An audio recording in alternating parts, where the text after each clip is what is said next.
I'd like to invite you to my new podcast, Encouragement Only. I'm Janis Commentz, a painter, a retired teacher, a traveler, a Substack writer, and my most important job, encourager. I'd like to share with you art tips, travel experiences, stories of humanity. I will be focusing on mind, body, soul, and spirit. As we look forward to the future, may we choose to encourage each other more and perhaps blame each other a little less. Accountability begins with each of us. May we leave each space a bit better for our having been there. I hope you will join me on Encouragement Only.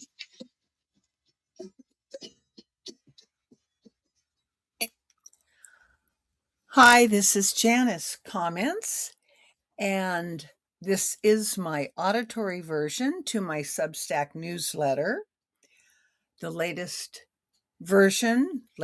post is Seeking Shade in Summer and Precarious Times.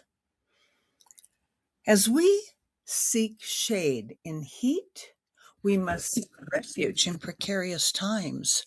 I encourage you to seek and create places of hope and support. Last week, I was reminded of the comfort of a refuge, shelter, sanctuary, haven. We visited several beautiful gardens in Oregon, and as we walked at midday, we stopped frequently in shady spots. This is especially important in the desert. This summer has been intense. Heat, fires, global warming. The southern hemisphere has experienced an unusually warm winter as well. Perhaps because we have instant access to current events, world affairs are amplified. However, last weekend, I rejoiced over the moments of retreat. I'm trying to learn French, and each morning I turn to Google Translate and write 2 sentences in my journal. I found myself writing, and now I have to read it out loud. Les oiseaux gazouillent dehors ce matin. I have no idea how that sounds, but it is a translation for the birds are chirping outside this morning. And if my translation and certainly my speaking is incorrect, enjoy my enthusiasm. Cela me rappelle que si existait des bons dans le monde. It reminded me of what is good in the world. Today, we are all looking for more good in the world, for more simplicity.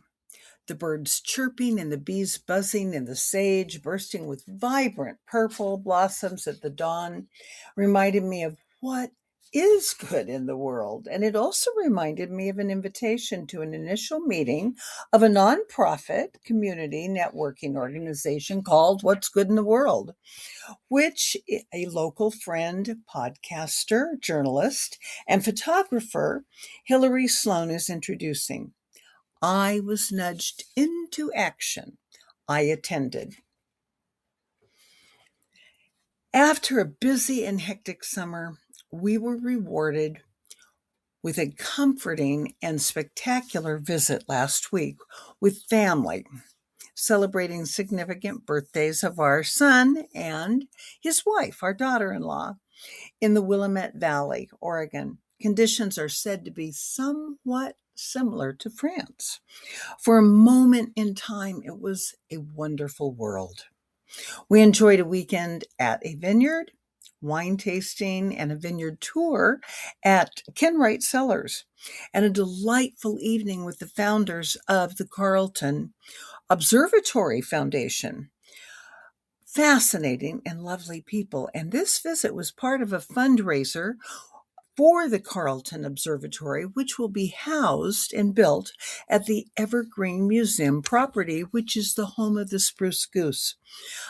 Fostering a scientifically literate community is their motto. I took my sketchbook and found inspiration surrounding me. Upon return, I had another moment that originated with serendipity.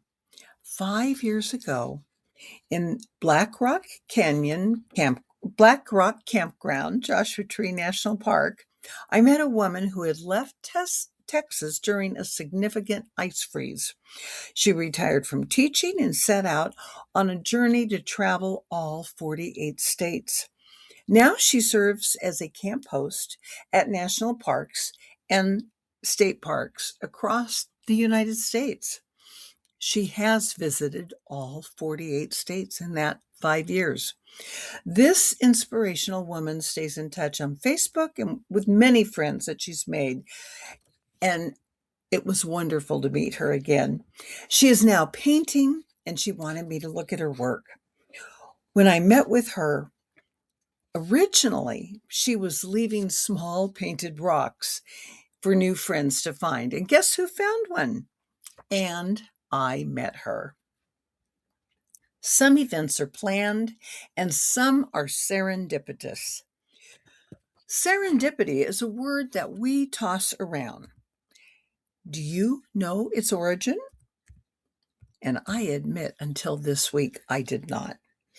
Horace Walpole, British politician, writer, and historian, coined the word serendipity. He explained his creation in a letter dated January 28th, 1754, to Horace Mann, American educational reformer and abolitionist who is often called the father of education. He said he was inspired by a fairy tale called The Three Princes of Serendip, an adaptation of a Persian poem. He wrote, "As their highnesses traveled, they were always making discoveries by accident and sagacity of things which they were not in quest of. Now do you understand serendipity?" And as I said, it was serendipitous that I discovered the word this week. Oh, yes, our week will roll on and we know troubles will exist. I hope to use special times I encounter as places of refuge. I encourage you to reach out to friends, plan special events, watch for occasions that could lead to new friendships. Find books, activities, art shows, community groups which build inner peace. Nurture your mind, body, soul, and spirit. As we seek shade in the heat, we must seek refuge in precarious times. I would love to hear your comments and responses. And if you are looking at my written newsletter, I have a lot of pictures of the gardens that we walked through, the Portland Japanese garden, the Oregon gardens, the beautiful winery, pictures of Luann and her original meeting with me, the rock I found, and her latest paintings. Art news. Let me tell you what's happening today. Well, yesterday, when I first wrote this, the Women of Desert Art Dialogue, a group that I have met with for about 13 years to encourage each other, and we get together and show our latest works. We put up an art show yesterday at Spaghetti Western, which is a restaurant in Morongo Valley, and this is part of their program, the Saloon Salon. The opening will be September 27th from 5 to 7. It's a Sunday evening, and